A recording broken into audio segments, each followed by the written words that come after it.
In this video, I'm going to show you one of the most insane chess games I have seen in a while. World's number 8, Praggnanandhaa against world's number 1, Magnus Carlsen. It's titled Tuesday, it's a blitz game. 3 minutes plus 1 second increment. And man, look at this. It starts with the move 1e4. And Magnus, with the black pieces, plays here's the move h6. That is something you're not supposed to do. You have to fight for the control in the center. But Magnus is Magnus, he's going his own way. And Praggnanandhaa looks at this, well, you're not going to mess with me. I'm just going to play h3. If you play a silly move, I can do it too. And, well, Magnus now goes for the move knight f6. And we have some sort of Alekhine defense with the moves h3 and h6 inserted. And now Pragg thinks, well, I'm going to advance my pawn to e5 to hit the knight. And, well, in the Alekhine defense, you normally go with the knight to d5. White can chase the knight. That's leading to very interesting play. But Magnus says, I don't want that. I'm dropping back with a knight to h7. Man, I have never seen such a bizarre opening. It's only move free. This has never been seen at the highest level, not even in a real game between two amateur players. It is absolutely insane. Look at this. Knight f3, d6. Black is going to challenge that pawn on e5. Otherwise, the knight can never get back into play. White holds on to the pawn with the move d4. And black... this is a move I didn't see coming at all. It is g5. I was looking at it and what is the idea? Well, you want to get your bishop to g7. So after knight c3, the bishop goes there. And now the bishop goes to d3. But how on earth can you place in such a way with the black pieces? Well, Magnus has his own theories. He goes for the move knight c6. So he's adding more pressure to the pawn on e5, which has been attacked 3 times. And Pragg goes for this move, e6. It's a beautiful pawn sacrifice, which is not unusual. You see it often in other openings like the Alekhine defense or the modern defense. What's the idea of this move? Well, if you do take with the bishop on e6, you would like to set up a double attack with the move d4, d5. If you do play d5 here immediately, then you can eliminate the defender of that pawn with bishop takes knight, and if you take back, then that pawn is going to be hanging. This is not great. However, instead of playing the move d5, white has to start with the move bishop takes h7, and after rook takes, well, there's the move d5, and here you see that the queen is also supporting the pawn, and white is going to win a minor piece. That is the trick behind Pragg's move. But of course, Magnus is not going to fall into it. He takes with the pawn, but obviously now your king is more exposed. Bishop g6 played, hitting the king. Where's the king going? It can hide behind his own pawns on d7. Interesting idea, but he goes with the king to f8. And now it is the move queen d3. Black gets the knight back into the game. Knight f6, of course, that has been made possible since white no longer has that pawn on e5. And white says, okay, I'm a pawn down. I'm fine with it. I continue with my own development with bishop d2, bishop d7, castle queenside. All white's pieces are looking great, and black needs to find a way to entangle, and therefore he starts with the move bishop e8, intending to trade off the bishops. And the more pieces are coming off the board, well, the easier it will be for black to play this position. Now, a lot of different ideas. I mean, a natural move for white here would be just to take on e8, but Pragg played a serious mistake here by playing the move rook de1. The idea itself is very understandable, very logical to hit the pawn on e6. However, black and also Pragg, they both missed here a big shot for black. Look at this queen. The queen is protecting the bishop. If you do play knight b4, you're intending to deflect the queen from the support of the bishop. You have to go away with the queen. If you take on g6, you can go queen takes b4. And black now has 2 beautiful bishops. You can go queen d7, for instance, followed by king f7, and black is in really good shape. Well, this all didn't happen. Don't forget, it's a blitz game. Those guys, they also make mistakes, but it's a very entertaining game. Now, after rook de1, bishop takes bishop was played, because that was the original plan which Magnus had in mind. He missed that opportunity of knight b4. Queen takes g6, queen e8. And of course, black would love to exchange queens. The queen goes back, white is keeping queens on the board. There's still pressure against that pawn on e6. And therefore, knight d8. Black is holding on to the pawn. And white says, well, I just continue with my plan. I'm going to advance my pawn to g4, queen f7, king b1. And here, look at this. The king goes to e8. Probably Magnus realizes that he better goes with the king in that direction. He could have done that much earlier, but better late than never. What should white do? Now, the big plan in such positions to prove compensation is try to open up the position. So moves like h4, very interesting, but also that knight on f3. If you put it back on g1, you have the plan maybe to get a knight back into play and bring up the f-pawn. That's a move I do like a lot. Pragg decided here to play super aggressively with h4, but that hangs the pawn on g4. And it's not just a random pawn. You're threatening knight takes f2 with an attack against the queen and the rook. Rook h2 g1. And Magnus, anyway, he's not afraid. He captures the pawn on f2, hitting the queen. The queen goes back. And where is this knight going? It's almost trapped, but there is a counterattack with rook f8, attacking the knight on f3. And white is not interested in trading off the knights. That would be great news for black. But instead, rook g3, supporting the knight, while the knight on f2, it remains trapped. What should black do here? Maybe a move like g4 to attack the knight. If the knight goes away, then the knight on f2 will still be defended. Super tricky position. I don't know what's going on here. Instead, Magnus felt like taking on h4 is the right way of playing. But now it is knight takes h4. And still that knight almost cannot go anywhere. And Magnus felt like, okay, he is in good shape. 3 pawns up, nothing can go wrong. Let's take a 4th pawn.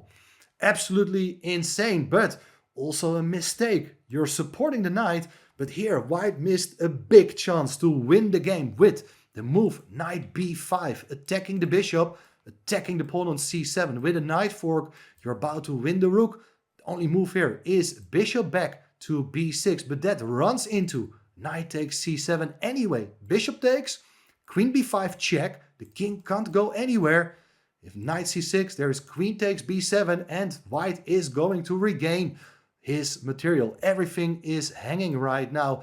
That would have won the game for white. Instead, there followed the move rook f3, attacking the queen. But the queen goes to g7, defending the bishop. Knight goes to b5 anyway. And now rook takes f3. Interesting moment. You can still take on c7 with a check. If you take back, well, then it's knight takes e6. This is a very interesting intermediate move.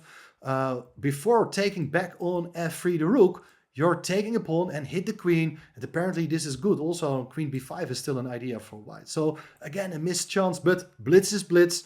And it's made for mistakes by even the world's best players. Knight takes rook was played instead. And that gives black the chance to consolidate his position by dropping back to b6 to defend the pawn on c7. Bishop e3 played in the game. And now bishop takes e3. Still, you can consider taking on c7. For instance, if you do it now, you can take the rook in the corner, after which black has to come up with an idea of something like knight g4 to keep everything defended. It's a total mess. Anything can happen here. However, there followed queen takes e3, but then there is knight to g4. And here it is too late to take the pawn on c7. If you would do that, it's king d7, your queen is hanging, your knight is hanging, and there's no convenient way to support that knight. If you do play queen c3 to protect, you can just exchange queens, so that is not possible. In the game, there followed queen e4, king d7, and the king is rock solid, surrounded by its own pawns. Knight fd4. Pragg is really low on time. I think both players had like maybe 10 seconds left around this point. Queen e5, and black obviously is looking for the opportunity to trade off queens. Queen goes back to h1 to keep the rook defended. And of course you keep on playing here in such situations, like you're probably just dead lost 4 pawns down, and in a real game no chances here whatsoever. However, it's blitz, as I said. So queen d5, queen g1, attacking the knight. Black keeps everything defended. Knight c3, attacking the queen. Queen goes away, knight b3, and white starts jumping around with his knights, and also the rook comes into the game, hitting the queen. Queen goes back, and now it is knight a4. Look at this little move. Looks really odd, but you're threatening a knight fork on c5 to win the queen. Therefore, queen to b5 played. Knight a c5 anyway. This time you're not winning a queen, but Pragg is looking for practical chances. He is gambling here. You're sacrificing another piece. So it's a knight and 3 pawns for nothing. Well, you do have some sort of an attack against the king. And Magnus goes back with the king to c8, a4. Attacking the queen. Queen goes back to b6. And here it is rook to f4. You can see the rook is intending to come in with almost mating threats. So the knight goes back to d8 to cover the back rank. Rook f8 and queen d6. You're holding on to the knight on d8. White plays the move b4 here to support the knight. And look at this, guys. b6 played. You want to chase that knight away, to entangle. And that looks like it is game over. However, there is queen g2 with a threat to take on a8. And Magnus also down 2 seconds here. He could have just played a move like queen d5 and he should be winning. But instead, there followed the move c6. And this is the moment of the game where Pragg could have still managed to cause a lot of problems. With the move rook takes d8, it is a total mess once again. The idea, obviously, is that if you take with the queen, it is queen takes c6 with a check. If you go to b8, it's mate on b7. And the following line is quite interesting. Queen c7, you take the rook, you block with the queen. What else? Queen c6, you go back. You have to block again. Then you take another pawn and the king is in trouble. You cannot block with your queen any longer. If the king goes away, it's going to be checkmate on g8. And well, if you go to b8, well, there is this idea just to play knight a6 and you're winning the queen with a knight fork. So that means after rook takes d8, only move is in fact to take with the king. But after knight b7, you win the queen and probably black is totally fine here. You have like a rook and a knight and 3 pawns for the queen. But a queen is a queen, and in blitz, like you try to get in with the queen, deliver a lot of checks. This is not easy at all. Instead, they didn't follow this move, rook takes d8. They followed instead knight d3.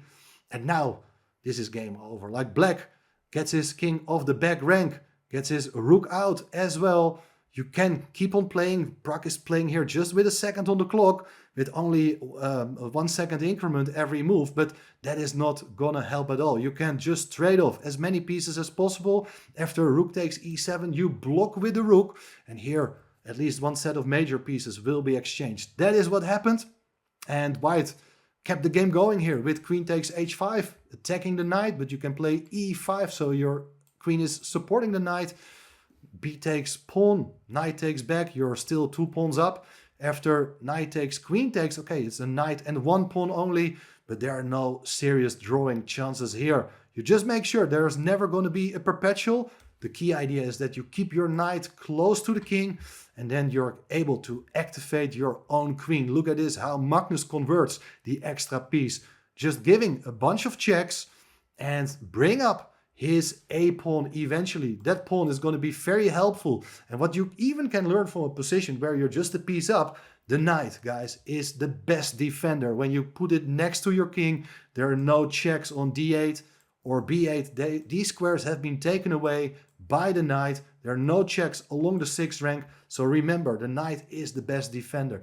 After queen c8, a4, c4 was played, queen c3, king a2, and the move a3. Next move is going to be queen b2 with checkmate. And therefore Praggnanandhaa resigned. But what an absolutely incredible game with so many little tactics available, but also with one of the most bizarre openings I have ever seen. Magnus keeps on surprising the chess community with new inventions. And this is another Magnus Carlsen opening. Maybe we will see more of it in the future. Let me know what you think of this game. Thanks for watching, and don't forget to subscribe to this channel if you would like to see more exciting chess videos.